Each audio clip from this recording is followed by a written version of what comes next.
Hey guys, I got a video out of Kentucky. I thought it was very interesting.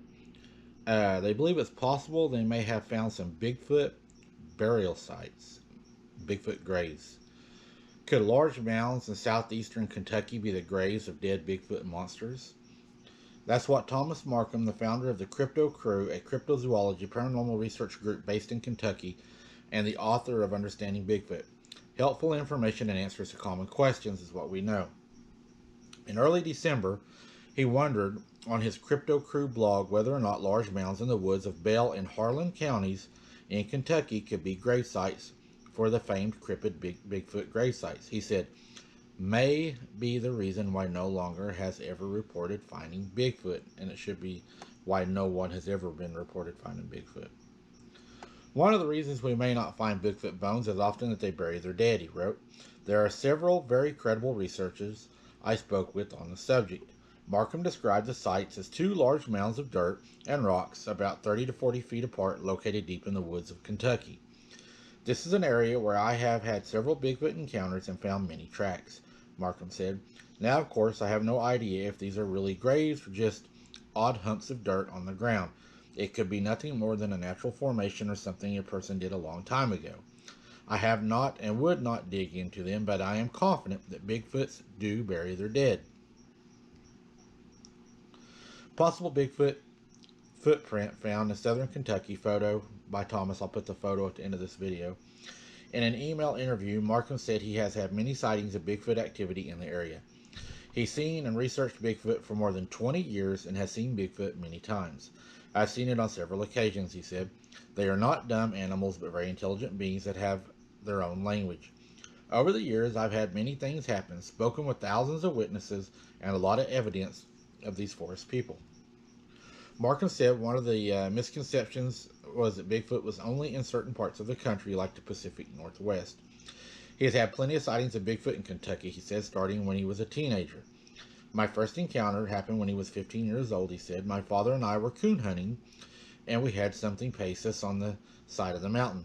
Our dogs were terrified, and so were we. At the time, I didn't know or understand what was pacing us, but years later, I figured it out. In 2013, he said, he's not only got a clearer view of Bigfoot.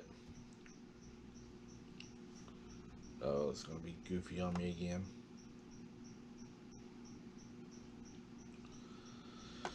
Like the story, he got the latest Bigfoot encounter later in his life. It was cold and snowy day, he said. We got out about 2 to 3 inches of wet snow. We live in a very heavily wooded area with the forest in front and behind our house.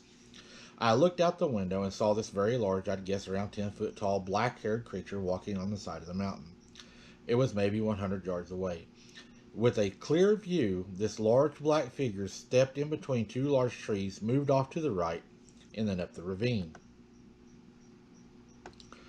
Recently, Expedition Bigfoot, a Bigfoot investigation show on the Discovery Channel, spent time in the same area looking for evidence of Bigfoot.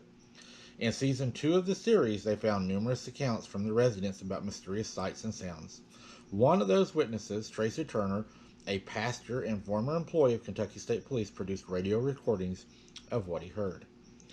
In season 3, the investigators returned to the area and found what they believe is primate DNA, possible evidence Bigfoot lives in southeastern Kentucky. According to Markham, it should come as no surprise that Bigfoot has chosen the bluegrass state to live in. The area is not subject to extreme cold temperatures, he said. There is an abundance of food and water. There is plenty of natural caves and old coal mines for shelter. I've researched extensively in Harlan County, and it is a prime area for Bigfoot. Kentucky, in general, has long been a hot spot for Bigfoot sightings and encounters. Since posing his question, Markham has gotten some heat over whether or not the mounds he photographed were Bigfoot graves. But he said he never said they were, he just posed the question, could it be? I've spoken with many witnesses and researchers, and the general consensus is that Bigfoot bury their dead, he said. If a Bigfoot grave site could have been found and dug up properly, we wouldn't have changed a lot with the cryptid community. Most of us have a genuine interest in the subject already, understand there is plenty of evidence confirming the creature is more than a myth. I'm going to place a picture of the cast of the footprint they found at the end of the video. Do you all believe that this creature buries its own dead? I've heard a lot of different people say a lot of different things. Some say they bury their own dead. Some say they drag them off and they have like a place where they put their dead and they just go back to the earth. And then some people even say that they eat each other and that's why nothing is found.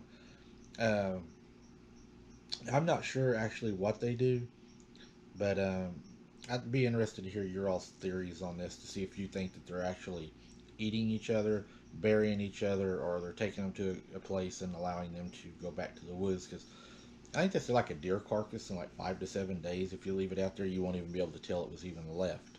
So, just worms and bugs and predators and everything. It doesn't take them long to scatter a body around and eat it.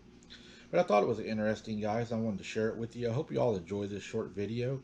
Don't forget this Friday coming up, we have a live with Red Dirt Cryptid. I'm looking really forward to that. Should be an awesome interview. And as always, guys, keep your head on a swivel, stay safe, and join us on the next one.